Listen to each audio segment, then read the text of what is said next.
শিশু আসিয়ার ধর্ষণ ও হত্যা মামলায় 2 জনের সাক্ষ্য গ্রহণ। নারায়ণগঞ্জে চাঞ্চল্যকর 7 খুন মামলার রায় দ্রুত কার্যকর চান স্বজনরা। 6 দফা দাবিতে আজও বিক্ষোভ পলিটেকনিক শিক্ষার্থীদের।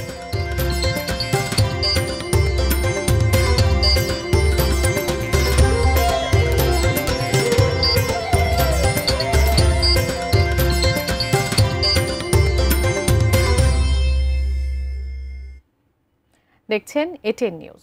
দেশের খবরে সবাইকে স্বাগত জানাচ্ছি, আমি বাবলি ইয়াসমিন। আকিজ বশির গ্লাসের সৌজন্যে শিরোনামগুলো শুনছিলেন। বিস্তারিত। মাগুরায় আলোচিত শিশু আসিয়ার ধর্ষণ ও হত্যা মামলায় আজ প্রথম সাক্ষ্য গ্রহণ হয়েছে।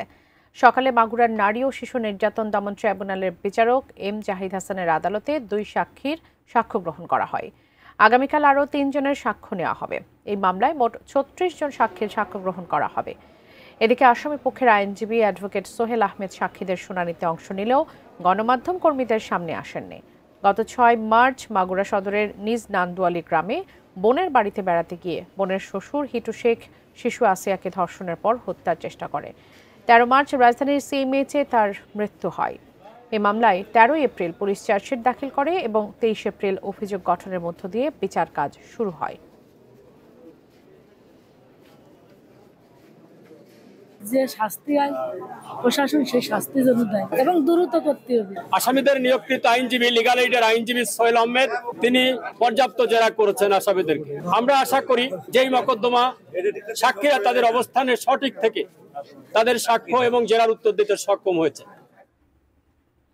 নারায়ণগঞ্জে চাঞ্চল্যকর 7 খুনের 11 বছর আজ। সুপ্রিম কোর্টের আপিল বিভাগে 8 বছর ধরে অপেক্ষায় বহুল আলোচিত মামলার বিচার কাজ। মামলার রায় কার্যকরে ধীরগতির কারণে হতাশায় দিন কাটছে নিহতদের পরিবারের সদস্য ও স্বজনদের।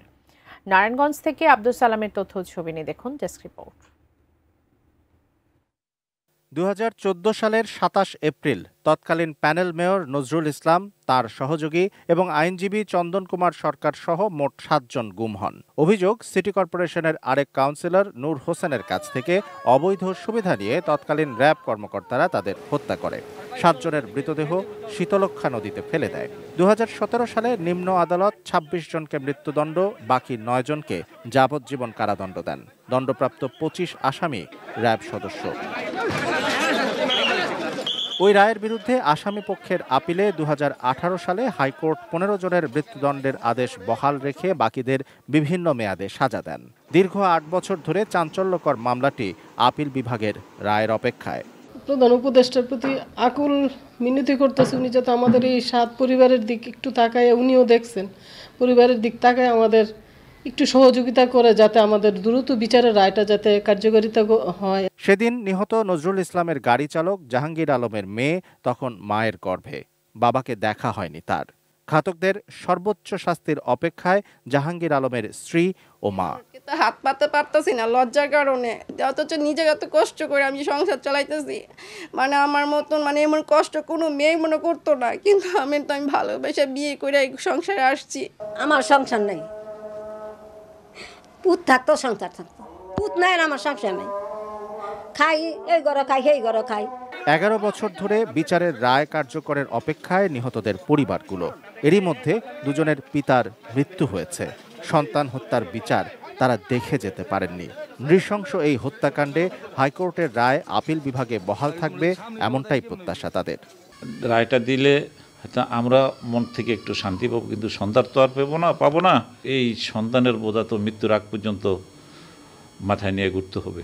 আমরা চাই দ্রুত এই মামলাটি আপিলের ডিভিশনে শুনানি অনুষ্ঠিত হোক এবং শুনানির পরে এই মামলার রায়, যে রায় হয় সেই রায় কার্যকর হোক।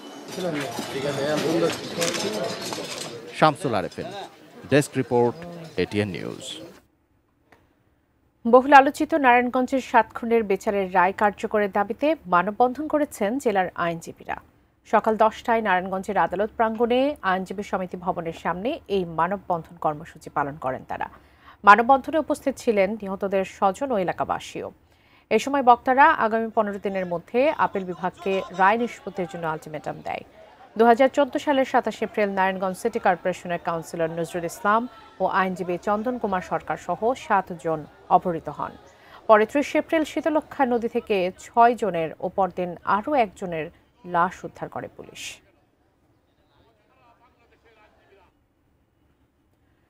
6 দফা দাবিতে আজ আবারও বিক্ষোভ করেছেন বিভিন্ন পলিটেকনিক ইনস্টিটিউটের শিক্ষার্থীরা।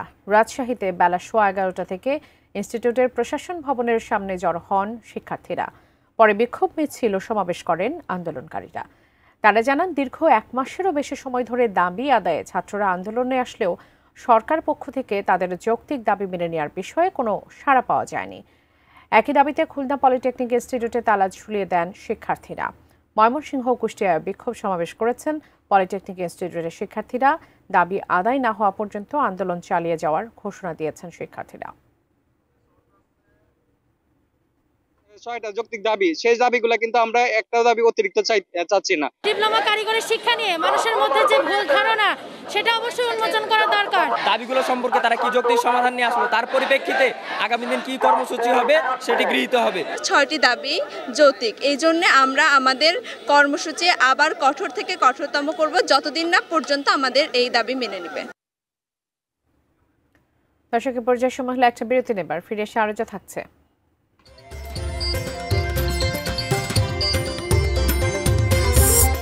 ঝিনাইদহ সীমান্তে বিএসএফের গুলিতে বাংলাদেশি যুবকের মৃত্যু। কুমিল্লায় অস্ত্র মাদক সহ কিশোর গ্যাংয়ের 9 সদস্য আটক, অস্ত্র উদ্ধার।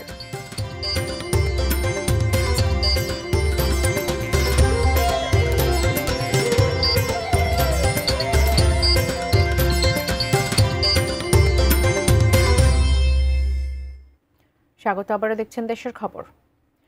কুড়িগ্রামে কালবৈশাখী ঝড়ে উড়ে গেছে গাছপালা এবং বাড়িঘর। ঝড়ে ক্ষতিগ্রস্ত হয়েছে বোরো ধান সহ সবজি ক্ষেত, বিদ্যুতের খুঁটি। বিস্তারিত জানাতে এই মুহূর্তে জেলার হলখানা থেকে যুক্ত হচ্ছেন প্রতিনিধি মনোয়ার হোসেন লিটন। লিটন, এসে শুনতে পাচ্ছেন, কি পরিস্থিতি এখন সেখানে বিরাজ করছে, ক্ষয়ক্ষতি কতটা হয়েছে সেটি নিরূপণ করা গেছে কিনা, সেই সাথে প্রশাসনের পক্ষ থেকে কোনো আশ্বাস দিয়েছে কিনা? বাবলি, আপনাকে ধন্যবাদ। আমি এখন যেটিতে আছি, আপনি বললেন যে এটা কুড়িগ্রাম জেলার হলখানা ইউনিয়ন। গতকাল রাত 10:30টার পর আকস্মিক যে তাণ্ডবটা ছিল কালবৈশাখীর, সেটা কিন্তু এই জেলার বিশেষ করে সদর উপজেলায় এই ঝড়টা অনেক বেশি পরিমাণ হয়েছে। আমরা দেখেছি সেই ঝড়টাতে বাড়িঘর অনেক পড়ে গেছে, রাস্তাঘাটে অনেক গাছ পড়েছিল এবং সেই সঙ্গে ফসলের অনেক ক্ষতি হয়েছে। আমরা কৃষি বিভাগ থেকে জানতে পেরেছি এই জেলায় অর্থাৎ আপনার বোরো ধানের ক্ষতি হয়েছে 218 হেক্টর, তারপর ভুট্টার ক্ষতি হয়েছে 92, পাট 16 এবং সেই সঙ্গে আরও অন্যান্য ফসলের সবজির 51 হেক্টর ক্ষতি হয়েছে। সেই সঙ্গে আমরা কতগুলি বাড়ির ক্ষতি হয়েছে সেটি প্রশাসনের পক্ষ থেকে জানার চেষ্টা করছি, কিন্তু সকাল থেকে বিদ্যুৎ ছিল না, বিশেষ করে কাল রাত থেকে বিদ্যুৎ ছিল না। বিদ্যুতের বিশেষ করে অনেকগুলি খুঁটি ধ্বংস হয়ে গেছে, তার অনেক নষ্ট হয়ে গেছে। বিদ্যুৎ বিভাগ কিন্তু গতকাল রাত থেকে চেষ্টা করছে এই বিদ্যুৎটাকে স্বাভাবিক করার জন্য, কিন্তু যে পরিমাণ ক্ষয়ক্ষতি হয়েছে সেটি কিন্তু নিরূপণ করা যাচ্ছে না এবং আজকে পর্যন্ত বিদ্যুৎ স্বাভাবিক হবে কিনা সেটি কিন্তু বোঝা যাচ্ছে না। এবং সেই সঙ্গে আমরা দেখেছি 11টার পর থেকে 3-4 ঘন্টা এখানে ইন্টারনেট সংযোগ ছিল না এবং এই যে ক্ষয়ক্ষতির পরিমাণ, আমি যেখানে আছি এই বাড়িটি কিন্তু প্রায় 1 সপ্তাহ আগে তারা উঠেছিল। এখানে ইনি জুতার ফ্যাক্টরিতে ঢাকায় কাজ করেন, তারা কিন্তু অনেক কষ্ট করে এই বাড়িটি তৈরি করেছিল, কিন্তু তারা এই সরকারি এই গাছটি কিন্তু রাতে ভেঙে পড়ে এবং তাদের কিছু ঘরবাড়ি ভেঙে যায় আর কি। তো জেলা প্রশাসনের পক্ষ থেকে এখন পর্যন্ত সঠিক হিসাব না পাওয়ার কারণে তারা যেটা বলছে, যেহেতু মোবাইল অনেক সময় কাজ করতেছিল না কিংবা ইন্টারনেট সংযোগ ছিল না, বিধায় প্রকৃত ক্ষতির পরিমাণ জানতে পারেনি তারা। সেই কারণে ব্যবস্থা এখন পর্যন্ত কীরূপ হবে সেটি আপাতত প্রশাসন নিতে পারেনি, তবে তারা চেষ্টা করছে খুব তাড়াতাড়ি ক্ষয়ক্ষতির পরিমাণ চিহ্নিত করে সেই ব্যবস্থাগুলি নেওয়ার। ভাবলি, এই ছিল আমার হাতে কুড়িগ্রামে কালবৈশাখী ঝড়ের সর্বশেষ খবর। আপনাকে ধন্যবাদ। দর্শক, কুড়িগ্রাম থেকে কালবৈশাখী ঝড়ের ক্ষয়ক্ষতির খবর জানাচ্ছিলেন সহকর্মী লিটন। ঝিনাইদহের মহেশপুর সীমান্তে ওবায়দুর রহমান নামে এক বাংলাদেশি যুবককে গুলি করে হত্যা করেছে বিএসএফ। সকালে ভারতের 24 পরগনা জেলার মধুপুর এলাকা থেকে তার মৃতদেহটি নিয়ে যায় ভারতীয় পুলিশ। মহেশপুর থানার ভারপ্রাপ্ত কর্মকর্তা খন্দকার শামীম উদ্দিন জানান, সকাল 10টার দিকে বিষয়টি নিশ্চিত করে 58 বিজিবি। স্থানীয়রা জানান, কয়েকজন বাংলাদেশি সীমান্তের দিকে গেলে রাত 1:30টার দিকে বিএসএফ তাদের লক্ষ্য করে গুলি ছোড়ে। গুলিতে ওবায়দুল মারা যান। তার মৃতদেহটি উত্তর 24 পরগনার বাগদা থানায় রয়েছে বলে জানা গেছে।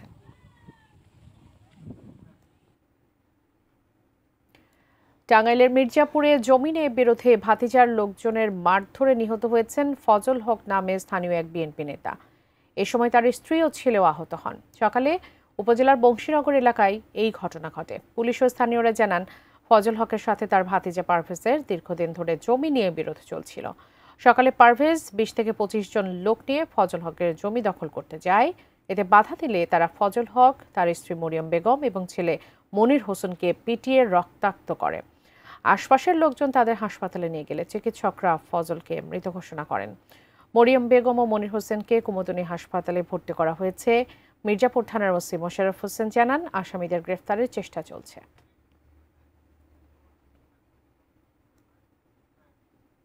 দেশের খবরের সময় হলো আর একটি বিরতি নেবার, ফিরছে একটু পর। সঙ্গে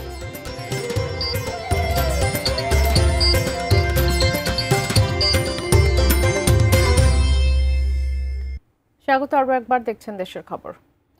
কুমিল্লায় কিশোর গ্যাংয়ের রাস্তানায় অভিযান চালিয়ে বিপুল সংখ্যক পিস্তল, দেশীয় ধারালো অস্ত্র ও মাদকদ্রব্য উদ্ধার করেছে যৌথ বাহিনী। আটক করা হয়েছে অস্ত্র সরবরাহকারী রুবেল সহ 9 জনকে। ভোররাতে সেনাবাহিনী ও র্যাবের যৌথ বাহিনী কুমিল্লা সদর দক্ষিণ থানার দুর্গাপুর এলাকার একটি বাড়িতে এই অভিযান চালায়। তারা সেখান থেকে অনেকগুলো দেশি বিদেশি পিস্তল, গুলি, দেশীয় ধারালো অস্ত্র এবং কয়েক ধরনের মাদকদ্রব্য উদ্ধার করে। ঘটনাস্থল থেকে আটক করা হয় সন্ত্রাসী রুবেল সহ 9 জনকে। যৌথ বাহিনী জানিয়েছে, রুবেল সম্প্রতি কুমিল্লা শহরে প্রকাশ্যে আগ্নেয়াস্ত্র প্রদর্শন করে আলোচনায় আসে। সে শহরের বিভিন্ন কিশোর গ্যাংয়ের কাছে অস্ত্র সরবরাহ করত। বগুড়ায় শুরু হয়েছে সরকারের ধান চাল সংগ্রহ। জেলা প্রশাসন ও খাদ্য বিভাগের ঊর্ধ্বতনদের উপস্থিতিতে আনুষ্ঠানিকভাবে এই সংগ্রহ অভিযানের উদ্বোধন করা হয়। বগুড়ার চকসূত্রাপুর খাদ্য গুদাম থেকে বিস্তারিত জানিয়েছেন উত্তরাঞ্চলের ব্যুরো প্রধান চপল সাহা। আপনারা জানেন যে 24 এপ্রিল থেকে বগুড়ায় আপনার ধান সংগ্রহ, চাল সংগ্রহ যে উদ্বোধন করা হয়েছে, আজ সেটা পরিপূর্ণভাবে উদ্বোধন করলেন বগুড়ার জেলা প্রশাসক। উনি প্রধান অতিথি হিসেবে উদ্বোধন করলেন। আজকে যে ধান আপনার নেওয়া হয়েছে, সামান্য পরিমাণ ধান চাল কেনা হয়েছে। কারণটা হলো যে এখন পর্যন্ত 3 থেকে 4% আপনার ধান আপনার মাত্র কর্তন হয়েছে। কারণ বগুড়ার এই অঞ্চলটাতে ধানের কর্তন অনেক পরে হয়, কারণ এখানে আলু উৎপাদন হয় প্রথমে, তারপর ধান লাগায়, যে কারণে কর্তনটা অনেক দেরিতে হয়। আমরা কথা বলতে চাই এখানকার যিনি ডিসি ফুড, তার সাথে একটু কথা বলতে চাই যে আপনারা আসলে কি পরিমাণ চাল ধান কিনবেন এবং তার দাম কি রাখছেন। যে আমাদের বগুড়া জেলায় চালের সংগ্রহের যে লক্ষ্যমাত্রা সেটা হচ্ছে 80,250 মেট্রিক টন। একই সাথে আমাদের ধানের লক্ষ্যমাত্রা হচ্ছে 12,169 মেট্রিক টন। এবং আপনারা জানেন ধানের মূল্য হচ্ছে প্রতি কেজি 36 টাকা এবং সিদ্ধ চালের মূল্য হচ্ছে 49 টাকা। আমাদের সংগ্রহের লক্ষ্যমাত্রা আপনি ইতিমধ্যে বলেছেন যে 24 এপ্রিল থেকে 31 আগস্ট পর্যন্ত, এবং চুক্তির লক্ষ্যমাত্রা হয়েছে 24 এপ্রিল থেকে 15 মে পর্যন্ত। আমরা এবারে বগুড়ার খাদ্য বিভাগ আশাবাদী যে আমরা আমাদের নির্দিষ্ট সময়ের মধ্যেই এবং সরকার নির্ধারিত মূল্য অনুযায়ী আমরা সংগ্রহ ইনশাল্লাহ 100% সফল হতে পারবো। জি, ধন্যবাদ। উনি যেটা বলছিলেন যে আসলে 100% যে ওনারা লক্ষ্যমাত্রা অর্জন করতে পারবেন, তার পিছনে কারণটা হলো এবার চালের দামটা কিন্তু একটু বাড়ানো হয়েছে 49 টাকা পার কেজি। এই ছিল মোটামুটি আমার কাছে সর্বশেষ। এজলাস সংকটে ব্যাহত হচ্ছে নরসিংদীর চিফ জুডিশিয়াল ম্যাজিস্ট্রেট আদালতের বিচারিক কার্যক্রম। একই এজলাসে চলছে একাধিক বিচার কার্যক্রম, ফলে দীর্ঘ হচ্ছে মামলা জট, বাড়ছে বিচার প্রার্থীদের ভোগান্তি। নরসিংদী থেকে সোহাগ মিয়ার তথ্য, ছবিতে ডেস্ক রিপোর্ট। একটি টিনশেড ভবনে 4টি এজলাস কক্ষ, তাতে চলছে পুরো একটি জেলার মামলা নিষ্পত্তির কার্যক্রম। সেরেস্তা, কম্পিউটার অপারেটর, রেজিস্টার, সবার কাজ আর নথিপত্র ওই 4 রুমেই গাদাগাদি করে। অল্প আয়তনের বারান্দায় যেন মানুষের গায়ের উপরে মানুষ। আইনজীবী আর বিচার প্রার্থীদের হট্টগোলে ব্যাহত হয় বিচার কাজ। নিত্যদিনের এই চিত্র নরসিংদী সিনিয়র জুডিশিয়াল ম্যাজিস্ট্রেট আদালতের। ওয়াশরুমের ব্যবস্থা নাই, মানে বসার কোনো ব্যবস্থা নাই, পানি খাওয়ার কোনো ব্যবস্থা নাই। আমরা এখন অনেক ভোগান্তিতে আছি। রাস্তাঘাটে বসে এটা অনেক ভোগান্তি আছি আমরা চাই বিকল্প কোনো ব্যবস্থা করে দেওয়া হোক। ভবন ও অফিস কক্ষ না থাকায় বিপাকে পড়তে হচ্ছে আইনজীবী সহ আদালত কর্মকর্তাদেরও। ভোগান্তি কমাতে দ্রুত ভবন নির্মাণের দাবি জেলা আইনজীবী সমিতির। একটা বিচারক আর একটা বিচারক কখন নামবে সেই অপেক্ষায় থাকতে হয় এবং রুমগুলো ছোট ছোট হওয়ার কারণে আমরা আইনজীবীরা সঠিকভাবে দাঁড়ানোর জায়গা পাই না, ভিতরে জায়গা হয় না। একই এজলাসে দেখা যাচ্ছে যে আমাদের দুইটা তিনটা কোর্টের কার্যক্রম পরিচালনা করতে হয়, যার কারণে আমাদের বিচারের দীর্ঘসূত্রিতা তৈরি হচ্ছে। বিচারপ্রার্থীরা বাইরে দাঁড়ায় থাকে, ডাক দিলে উঠতে পারে না, শোনে না। এই ছোট্ট অল্প জায়গার মধ্যে 4টা এজলাস, এই কারণে বিচারপ্রার্থী আইন আশ্রিত জনগণ খুব কষ্টের সম্মুখীন। গণপূর্ত অধিদপ্তরের কর্মকর্তারা বলছেন 10 তলা চিফ জুডিশিয়াল ভবন নির্মাণের প্রক্রিয়া চলমান, দ্রুতই কাজ শেষ করার চেষ্টা চলছে। যে জমিটি আমরা নির্বাচিত করেছি সেটা জেলা টাস্কফোর্সের অন্তর্ভুক্ত। তো জেলা টাস্কফোর্সের অন্তর্ভুক্ত যে কোনো জায়গা কেন্দ্রীয় টাস্কফোর্স থেকে অনুমতি নিতে হয়, তো সেই অনুমতি নেওয়াটা প্রক্রিয়াধীন আছে। জনদুর্ভোগ কমাতে দ্রুত ভবন নির্মাণের কাজ শেষ করার প্রত্যাশা বিচার প্রার্থী, আইনজীবী সহ আদালতের কর্মকর্তা ও কর্মচারীদের। Raihan Munshi, desk report, ATN news. শেষ করব দেশের খবর, তবে তার আগে আখিজ বশির গ্লাসের সৌজন্যে শিরোনামগুলো আরেকবার।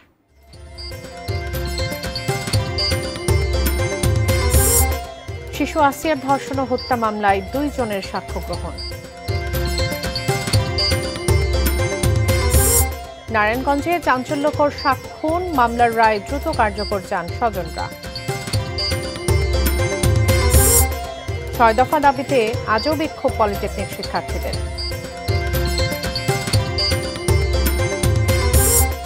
ঝিনাইদহ সীমান্তে বিএসএফ এর গুলিতে বাংলাদেশি যুবকের মৃত্যু। কুমিল্লায় অস্ত্র মাদক সহ কিশোর গ্যাংয়ের 9 সদস্য আটক, অস্ত্র উদ্ধার।